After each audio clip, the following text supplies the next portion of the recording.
तो भारत प्रत्यर्पण तहव्वुर राणा दिल्ली लाया जाएगा और फिर दिल्ली एनआईए हेडक्वार्टर्स में उसको लेकर जाया जाएगा। वहीं पर सवाल जवाब का सिलसिला शुरू होगा। और देखिए, तहव्वुर राणा जिस तरीके से सवालों के जवाब देगा, जो जो राज वो उगलेगा, उसके बाद निशाने पर पाकिस्तान आएगा। हमारे साथ हमारे तमाम सहयोगी और साथ ही पाकिस्तान से पत्रकार लगातार बनी हुई हैं। किरण भट्ट, जरा किरण के पास ही लेकर चलेंगे आपको एक बार फिर से। किरण, लेकिन यहाँ पर सवाल ये है ना कि जब 2008 में मुंबई पर हमला हुआ था, यकीनन आपने भी उस दौर में पत्रकारिता की होगी, और तब पाकिस्तान के ही मंत्री थे जिन्होंने खुद इस बात को कबूला था कि पाकिस्तान की जमीन का इस्तेमाल हुआ हिंदुस्तान पर आतंकवादी हमले के। अब ये कड़ी या मोहरा आप कह लीजिए जो भारत के हाथ लगा है, बैकग्राउंड देखिए आप इसका। ये शख्स पाकिस्तान में पैदा हुआ, इसकी पैदाइश पाकिस्तान की, इसकी पढ़ाई लिखाई पाकिस्तान की, डॉक्टर बनकर इसने सेवा कहाँ की? पाकिस्तान की सेना में। 10 साल पाकिस्तानी सेना में इसने काम किया, कैप्टन का इसके पास रैंक था। और फिर जब हिंदुस्तान मुंबई पर हमला होता है तो किसी मेजर का नाम सामने निकल कर आता है, और इस तरीके के जो लिंक्स हैं तो वो तो फिर नकारे नहीं जा सकते हैं ना। देखिए, लिंक्स की बात जहां तक आप कर रही हैं, मैं आपको ये एक्सप्लेन करना चाह रही थी पहले भी, आपके व्यूअर्स के लिए भी ये समझना बड़ा जरूरी है कि इस किस्म की चीजें करने के लिए आप हमारे पास ऐसे हाई प्रोफाइल भी लोग मौजूद हैं जो कि डॉक्टर्स हैं, इंजीनियर्स हैं, जिन्होंने दूसरे मुल्कों में जाके बहुत बड़े बड़े अटैक्स किए हैं, जिसमें कुछ लोग इंडिया में भी रहे हैं, कुछ लोग अफगानिस्तान में रहे हैं, कुछ लोग ईरान में रहे हैं। रशियन अटैकर्स, अगर आपको भी बिल्कुल याद होगा, रिसेंटली एक रॉकस हॉल पे अटैक हुआ था जिसमें किसी तरह से 100 से ज्यादा जो लोग हैं उनको वहां पे टेररिस्ट ने मार दिया था, और आईएसकेपी ने उसकी रिस्पॉन्सिबिलिटी क्लेम की थी। उनकी नेशनलिटी ताजिक थी, कोई ताजिक थे, कोई उज़्बेक है, कोई कहीं से कोई अटैक कर रहा है। तो अब ये जो आइडियोलॉजी है दहशतगर्दों की, वो किसी बॉर्डर या किसी नेशनैलिटी की मोहताज नहीं है। अगर आप बार बार उसको कहेंगे ना कि ये पाकिस्तान की तरफ इशारा करे, तो पाकिस्तान की तो फिलहाल उसके पास नेशनलिटी नहीं है। वो कैनेडियन नेशनल है इस टाइम पे, जो उसके पेपर्स पे भी लिखा हुआ है, उसके डॉक्यूमेंट्स पे भी लिखा हुआ है, क्योंकि पाकिस्तानी नेशनलिटी उसकी रिन्यू हुई नहीं है पिछले 20 साल से। So officially he is a Canadian national. तो अगर आप उंगलियां उठाएंगे या उनकी किसी किस्म की कोई तैयारी हुई होगी या कुछ भी हुआ होगा, तो वो तब हुआ होगा जब वो कनाडा में थे, क्योंकि 90s में वो मूव कर गए हैं पाकिस्तान से, जो ऑफिशियली डॉक्यूमेंट्स कह रहे होंगे, क्योंकि डॉक्यूमेंट्स कैन नॉट लाई। तो 90s में जब वो चले गए यहाँ से अपनी फैमिली के साथ, उनकी बेगम है, मतलब जो बीवी है उनकी, उनके बच्चे हैं, और उनके भाई एक जर्नलिस्ट हैं, कैनेडियन एक इदारे में वो काम करते हैं, और अमेरिका में उनके बिजनेसेस हैं। तो किरण, अभी आपने इतना एक अफर्मेटिव सेंटेंस बोला कि डॉक्यूमेंट्स कैन नॉट लाई। हालांकि इस पूरे मामले में किस तरीके से वो फर्जी डॉक्यूमेंट्स बनवाए इसी तहव्वुर राणा ने, और वो फर्जी डॉक्यूमेंट्स बनवाकर कैसे उसने डेविड कोलमैन हेडली के जरिए भारत के अंदर रेकी करवाई। तो डॉक्यूमेंट्स कैन नॉट लाए, ये भी अपने आप में कितना फार्स एक जुमला यहाँ पर नजर आएगा जब आप और मैं बातचीत कर रहे हैं। मुझे लगता है दर्शक को ये भी समझना चाहिए।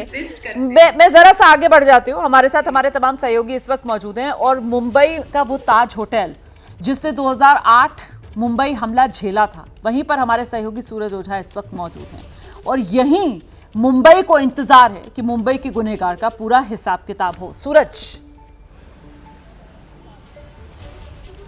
जी बिल्कुल रोमाना, मैं आपको विजुअल्स में साफ तौर पे दिखा दूंगा कि ये आप देख रहे हैं ताज होटल, और ये सबसे बड़ा विटनेस है इस 26/11 आतंकी हमले का। आप जो सबसे ऊपर की आप गुंबद देख रहे हैं, वहाँ से धू कर धुआं निकल रहा था जिस वक्त ये हमला हुआ था। ये आतंकी इस होटल में मौजूद थे, कई लोगों की जान उन्होंने ले ली, जिसके बाद यहाँ पर एनएसजी के कमांडोज आए और उसके बाद एक ऑपरेशन चलाया गया, और एक के बाद एक 8 आतंकियों को मारा गया। कुछ लोगों को अन्य जगहों पर भी मारा गया, लेकिन यहाँ पर जब एक ऑपरेशन चलाया गया, हाई एंड ऑपरेशन चलाया गया, उसके बाद आतंकियों को मार गिराया गया। तो ये सबसे बड़ा विटनेस है इस पूरे आतंकी हमलों का। और रही बात, मैं बता दूँ, तहव्वुर राणा एक ऐसी चाबी है जो ऐसी जानकारियां एजेंसीज को दे सकता है जिससे पाकिस्तान और भी बेनकाब हो जाएगा। देखिए, पाकिस्तान ने कैसे ये साजिश रची जिसके लिए तहव्वुर राणा को चुना गया। तहव्वुर राणा ने मुंबई में रेकी करने के लिए डेविड कोलमैन हेडली को चुना। उसने 2 साल पहले मुंबई 2006 में एक दफ्तर खोला। दफ्तर खोलने के बाद रेकी की, तमाम तरह की बातें, दोनों के जो ईमेल एक्सचेंज हैं उसमें पाकिस्तान के सबूत मिलते हैं, आईएसआई के सबूत मिलते हैं। बिल्कुल, आप जो बात कह रहे हैं ना, जरा गणेश ठाकुर के पास लेकर चलेंगे दर्शकों को, क्योंकि गणेश ठाकुर वो 2008 वाला मुंबई पर जो हमला हुआ था आतंकवादी, आपने बहुत करीब से उसको देखा था, कवर किया था, और उसके बाद जिस तरीके से पूरी जांच प्रक्रिया चली है उसको भी लगातार हम सभी लोग मिलकर कवर करते रहे हैं। लेकिन मेरा सवाल यहां पर यह है कि उस वक्त अजमल आमिर कसाब था जो सबसे बड़ा जिंदा सबूत हिंदुस्तान के पास था, और आज की तारीख में ये तहव्वुर राणा, क्यों ये तहव्वुर राणा अजमल आमिर कसाब से भी बड़ा जिंदा सबूत, बिग कैच भारत के हाथ है, ये बताइए दर्शकों। देखिए रोमाना, अजमल आमिर कसाब के पास लिमिटेड जानकारी थी इस पूरे हमले की साजिश को लेकर।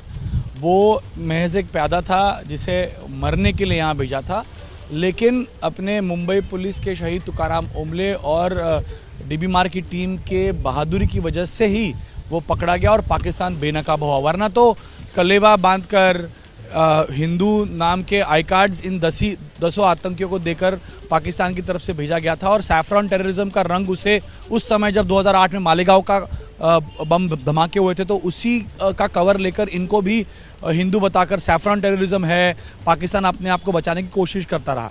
लेकिन कसाब जब आया, कसाब का ट्रायल हमने 1.5 साल तक पूरा कवर किया, उसे कुछ पता ही नहीं था, उसे सिर्फ मरने यहाँ भेजा था।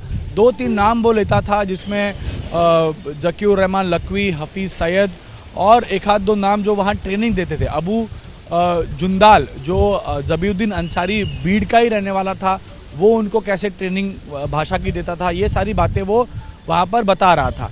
लेकिन अबू इस्माइल के साथ आया हुआ कसाब एक प्यादा था, और तहव्वुर राणा ये इस पूरे साजिश का वन ऑफ द मास्टरमाइंड्स हम कह सकते हैं, क्योंकि साजिश जब रची गई तो पहले रेकी की गई।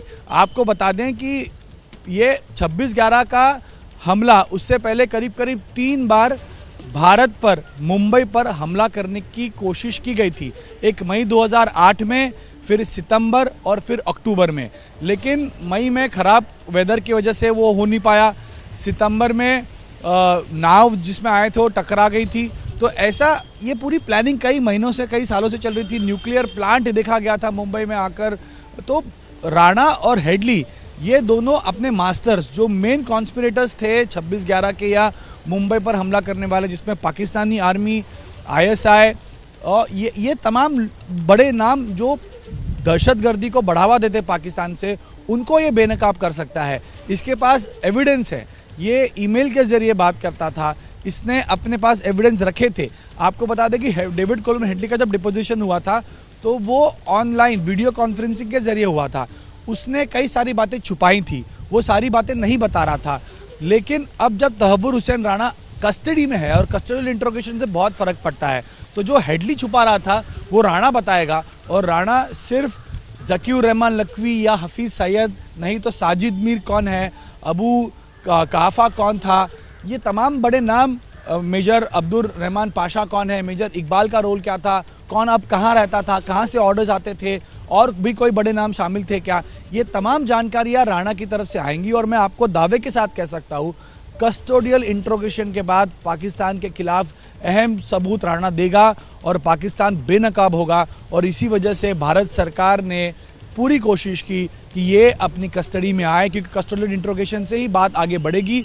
और जो अनसुलझी गुत्थी थी या जो नाम पर्दे के पीछे थे, जो बेनकाब नहीं हुए थे, आज होंगे, और पाकिस्तान भी बेनकाब होगा राणा के इंट्रोगेशन के बाद, ये साफ है।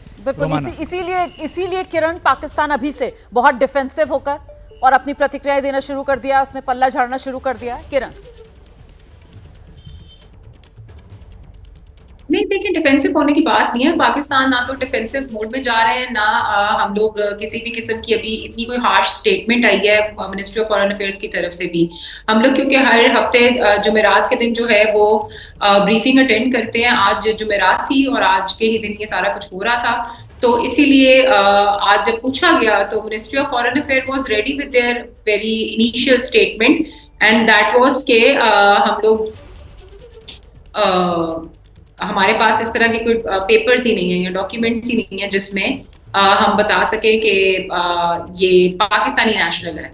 सो इसलिए मुझे नहीं लगता कि लेकिन आपको खुद नहीं लगा ये सुनकर, बतौर एक पत्रकार किरण, आपको खुद नहीं लगा सुनकर कि ये कितनी बेबुनियाद जी। सी या कितनी मतलब फिल्मसी सी एक पूरी दलील है जो पाकिस्तान की तरफ से दी जा रही है। आप लोगों के यहाँ के जो नियम है, डुअल सिटीजनशिप आप लोग देते हैं और वो कनाडा के जो सिटीजन्स हैं उनके लिए तो ये सहूलियत है, बावजूद इसके जब आप कह दें कि साहब नहीं नहीं वो तो 2 दशक से रिन्यू ही नहीं हुआ है, हमारा उससे कोई लेना देना नहीं है, जबकि वो शख्स पाकिस्तान की सेना में 10 साल तक काम कर चुका है, वो शख्स जिसके खिलाफ कितने सबूत मौजूद हैं, उसके पास Yeah. खुद कितने ऐसे सबूत मौजूद I'm हैं here. Can you hear me? जी जी जी बिल्कुल मैं सुन पा रही हूँ, इसीलिए मैं सवाल पूछ रही हूँ। उसके पास खुद कितने ऐसे सबूत मौजूद हैं जो पाकिस्तानी सेना को बेनकाब कर सकते हैं। आपके यहाँ के बड़े अफसर जो हैं वो बेनकाब हो सकते हैं, उनकी साठगांठ खुलकर सामने आ सकती है।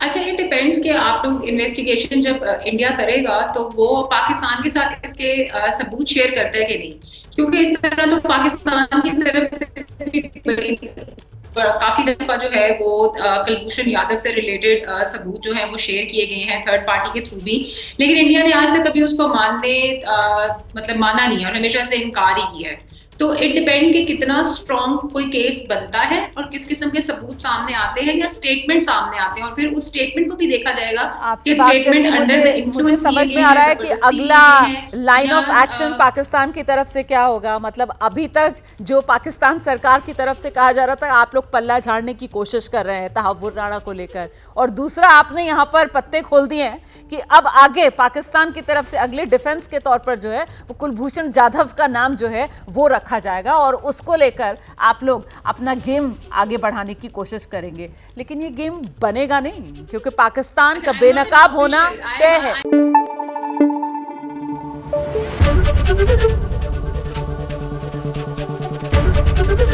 एबीपी न्यूज आपको रखे आगे।